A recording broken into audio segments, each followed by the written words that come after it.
Hello everyone. Today we are going to start the chapter British Rule in India and Revolt of 1857. You know, our country India was very famous for spices, textiles, jewelry, pearls, etc. And the Arabs were among the first to come to India for trade. Later on, the Portuguese, the Dutch, French, and English followed. Britishers were attracted towards trade with India. जब Britishers ने देखा, Britishers are the persons who are living in England, Britain, they were also attracted. उनको भी Indian trade में बहुत फ़ायदा नज़र आया because there was great demand for Indian goods like cotton, indigo, tea, silk and spices in European markets. Britain के लोग यहाँ पर आना चाहते थे ताकि वो यहाँ की चीज़ें चीप, सस्ते दाम पे खरीद सकें और उनको हायर प्राइसेस पे यूरोपियन मार्केट्स में बेच सके, जिससे कि उनको बहुत फ़ायदा होता. They wanted to earn huge profits. So वहाँ के लोगों ने, जो रिच ट्रेडर्स थे, they decided to form one company and they named it the East India Company and it was formed in 1601. They came to India from the sea route and they got license to trade in India. At that time, the Mughal Emperor Jahangir was the ruler of India. At that time, the condition of India was not good. The country was divided into small kingdoms. छोटे छोटे provinces पे कई rulers rule करते थे and there was no unity among them. उनके बीच में कोई यूनिटी नहीं थी और वो आपस में ही लड़ते रहते थे. ब्रिटिशर्स टुक एडवांटेज. उन्होंने इस चीज़ का फ़ायदा उठाया और रूलर्स के साथ, इंडियन रूलर्स के साथ बहुत वॉर्स की.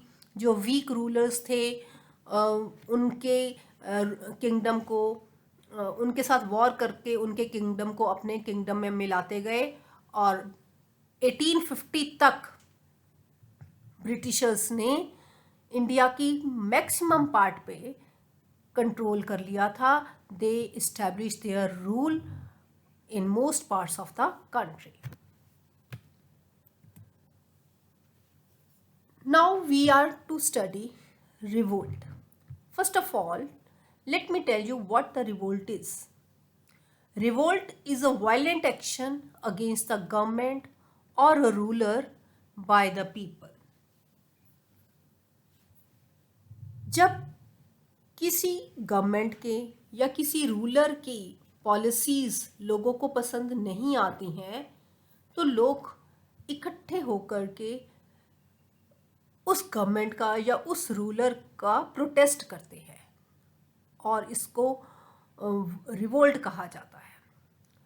1857 में भी इस तरह की कंडीशंस आ गई क्योंकि उस टाइम पे जितने भी फार्मर्स थे दे वर अनहैप्पी. क्यों? क्योंकि फार्मर्स को बहुत हैवी टैक्स पे करना पड़ता था. चाहे उनकी क्रॉप्स होती थी या नहीं होती थी, उनको टैक्स पे करना पड़ता था. और मोर ओवर फार्मर्स को फोर्स किया जाता था कि वो कॉटन, इंडिगो ऐसी क्रॉप्स को ग्रो करें जिसकी डिमांड यूरोपियन कंट्रीज़ में ज़्यादा थी. और इंडिगो की प्लांटेशन से सॉइल इनफर्टाइल हो जाती थी, सॉइल कल्टीवेशन के लायक नहीं रहती थी. तो इसलिए फार्मर्स जो थे ब्रिटिश पॉलिसीज़ के अगेंस्ट थे. So they wanted to protest the Britishers.